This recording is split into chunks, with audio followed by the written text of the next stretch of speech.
Hey! Hey! Hey! Hello guys, this is Boy Tokbang, the place to be. Kamusta po sa inyong lahat, sa mga subscriber ko at mga viewers, kamusta po?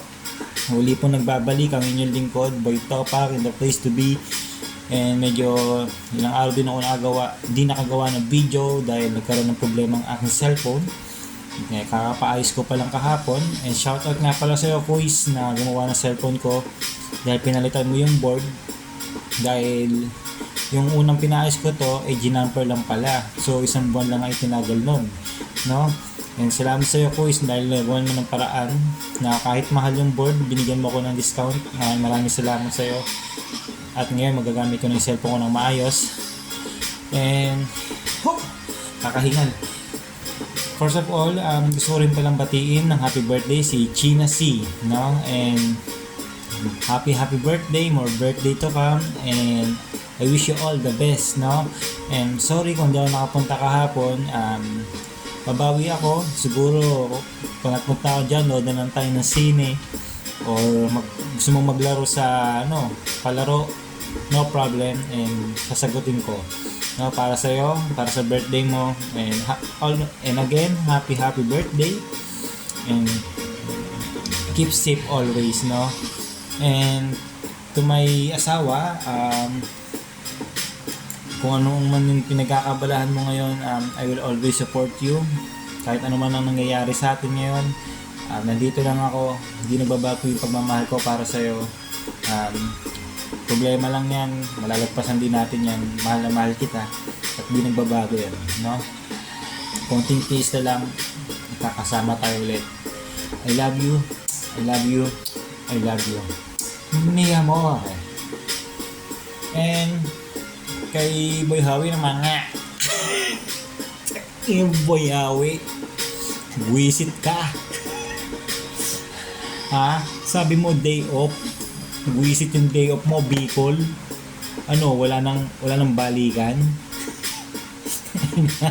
Ay ko mag-day off ha. Out of town na. Wisit ka.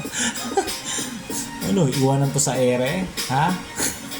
Ito, pakutos kita sa sarili mo eh. Hindi. Naiintindihan natin yan kasi nagkaroon kasi siya ng sakit, no? Nilagnat ng ilang araw yan, tapos nagsusuka. Kaya akala naman namin, ready to OR na siya, operahan. Hindi, joke lang.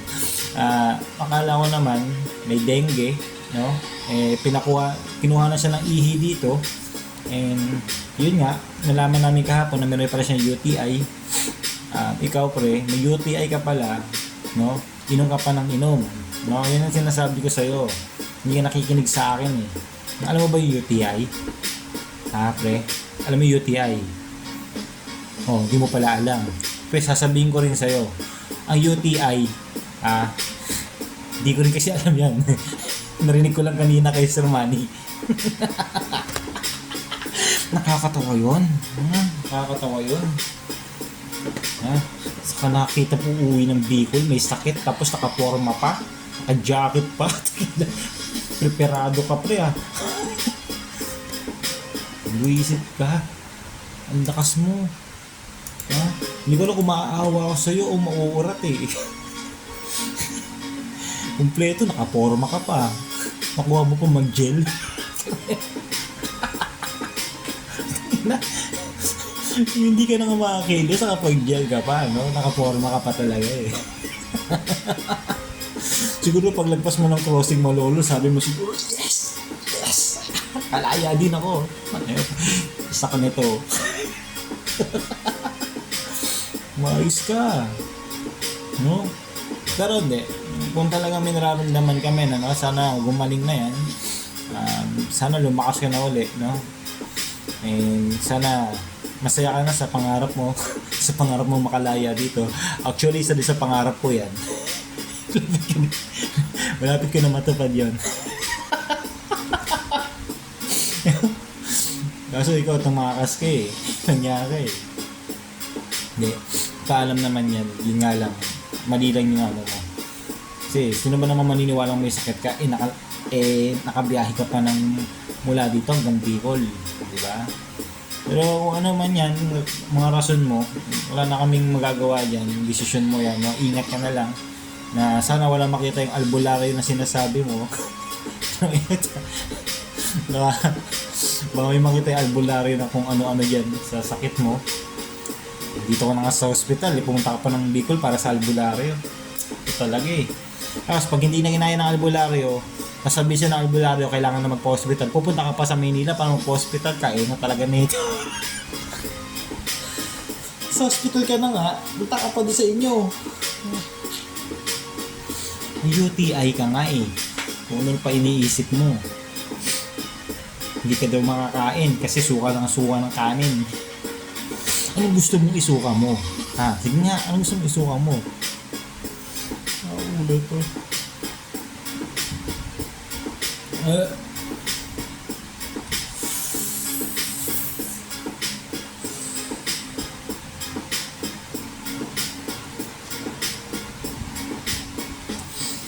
Ilang days na lang.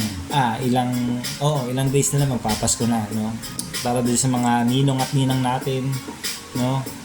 Saka sa ating mga inaanak, huwag natin silang taguan, no? Kasi nanggaling din tayo sa pagiging inaanak. So, naramdaman natin kung paano taguan ng mga ninong at ninang. Ngayon, huwag naman natin iparana sa kanila yun, no? Kahit sa maliit na bagay lang, iparamdam natin sa kanila yung Pasko. No? Yung inaanak natin, no? Kasi, syempre, nagrepresenta ka na maging ninong yan. Kailangan, so paano, maibigay ka. Yung hindi kaya ibigay ng magulang, tayo mag-provide ng mga ninong, no? Kasi, naranasan din natin taguan. Sumasama din loob natin. Yung gano'n din mararamdaman nila, no? Sa mga magpapasko na, kasi malapit na magpasko, no?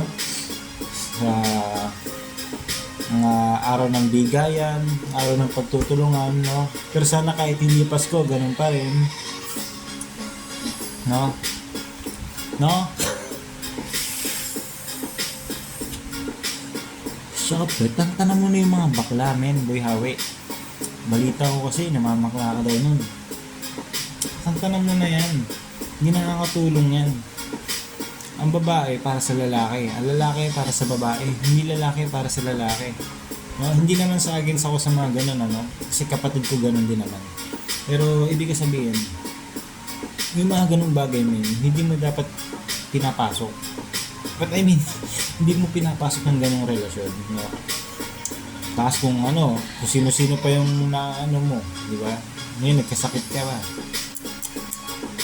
Bata ka pa, men, marami ka pang magagawa sa buhay.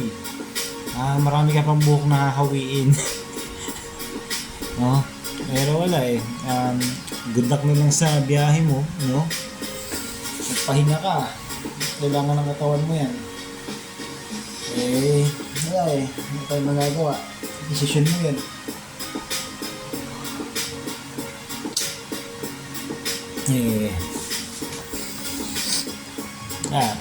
Hindi mo ako mag-isa dito. Linis ko lahat. Hindi man ako hindi man nagreklamo. Noon pa man, mag-isa naman na talaga ako. Nga lang, okay na sana no? Kasi may tendency na pwede ako makapag-day off. Pero pipilitin ko pa rin mag-day off dahil ilang pinagdinggo na lang naman eh. Yung panghuli kong day off, yan na yung day off na out of town. Out of town ng po. Doon sa mga tao na katulad ni Boy Hawi na yung mga UTI, yung mga hindi alam yung sakit, no? Magpa-check up kayo para malaman nyo kung yung sakit nyo, no? Kasi hindi biro yan. Kapag lumala yan, napabayaan, wala, may kahantungan ka talaga. As long as possible, no? Pa-check up mo na, para alam mo na kung ano dapat mong gawin, kung ano yung mga bawal mo kainin, na may bawal na sa'yo, isunod mo yung proseso. And shoutout nga pala kay Jamil, na sinasabi mo na 500 views na ako, and maraming salamat pala sa mga viewers natin dyan, kahit 500 views yan, nakakatuwa na may mga nanonood pala sa akin kahit ganito lang. And shoutout ni pala kay mama, ma, kahit anong mangyari, chill ka lang dyan.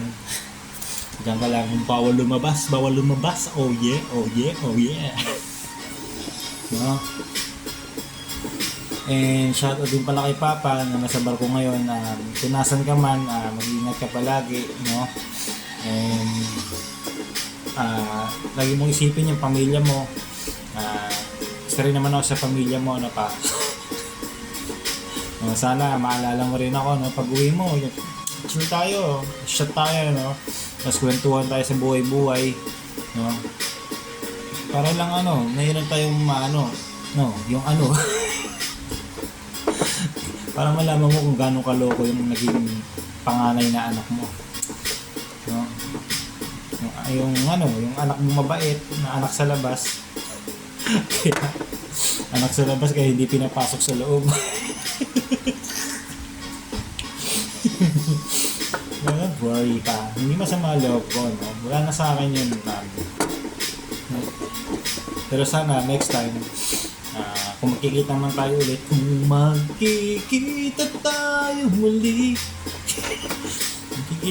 hindi sana, naman ibahin mo naman yung drama mo. Huwag naman yung sino ka ba, diba? Konting twist, naalala ko na, ikaw pala yung pogi kong anak na musta ka na, bro, simplihan mo lang, nandito kasi yung stepmother mo text na lang kita kung saan tayo magkikita, anak. Tanggap ba? Yun na tunay na lalaki. Ha? Pa. Wala lang.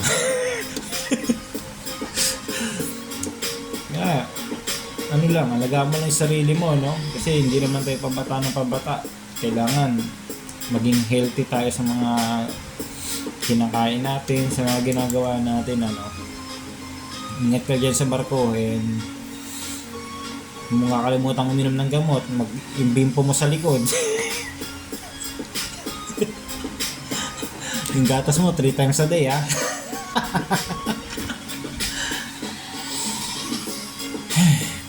So, paano? Hanggang dito lang muna yung video ko dahil 13 minutes na to, no?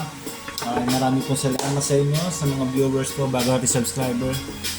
Maraming salamat po sa mga tumatangkiling na aking video. Hindi po nagpapasalamat ang inyong lingkod, Boy Topak. At sa asawa ko, I love you, I miss you. At sa'yo naman, Boy Hawi. Okay, Boy Topak is out. Peace out. A few minutes later.